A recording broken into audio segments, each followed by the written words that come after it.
नमस्ते फ्रेंड, आप सभी का एक बार फिर से वेलकम। फ्रेंड्स, आपको रिवाइज्ड सैलरी मिल गई, आपको एरियर्स मिल गया, लेकिन कुछ ड्यूज ऐसे हैं जो भी आपको मिलने थे अथवा मिल गए होंगे।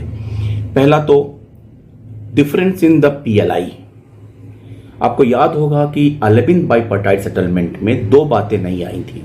एक तो परफॉर्मेंस लिंक इंसेंटिव स्कीम, तो पीएलआई जो एक्चुअली मार्च 24-25 का है वो तो बाद में मिलेगा, लेकिन जो मार्च 23 का जो आपको मिलना था 22-23 का, उसका डिफरेंस आपको मिलना है।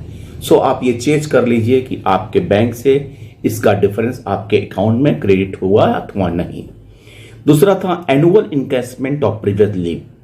आपको याद होगा कि 11 बाईपार्टाइट में ये एक नया क्लाज इंक्लूड हुआ था। It has been agreed that from the calendar year 2020 privilege leave encashment shall be permitted at the rate of 5 days for each calendar year at the time of any festival of the employee choice.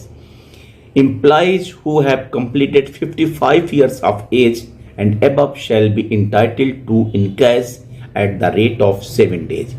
यानी कि 5 days और 7 days का leave encashment करने का festival पे एक provision था और आपने अवेल किया है, तो उसमें जो इनकैशमेंट का डिफरेंस होगा वो डिफरेंस भी आप अपने ब्रांच से क्लेम कर लीजिए, क्योंकि ये भी आपको मिलना है। और अगर एलटीसी लिया हो, आपने एलएफसी लिया हो और एलएफसी के दौरान आपने इनकैशमेंट भी लिया हो, तो उस इनकैशमेंट का भी डिफरेंस आपको मिलेगा। ये बातें आप अपना अकाउंट चेक कर लीजिए, अपने ब्रांच में बात कर लीजिए और अकॉर्डिंगली अपने अकाउंट में क्रेडिट करवाइए। अब बात करते हैं दूसरी बात की all India consumer price index.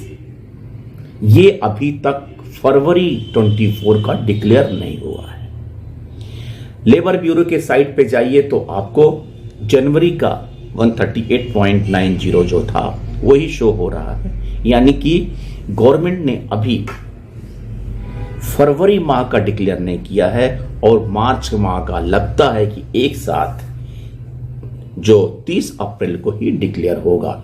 सो इससे आपके डीए का एग्जैक्ट कैलकुलेशन, जो एक्सपेक्टेड कैलकुलेशन होना थोड़ा डिफिकल्ट है।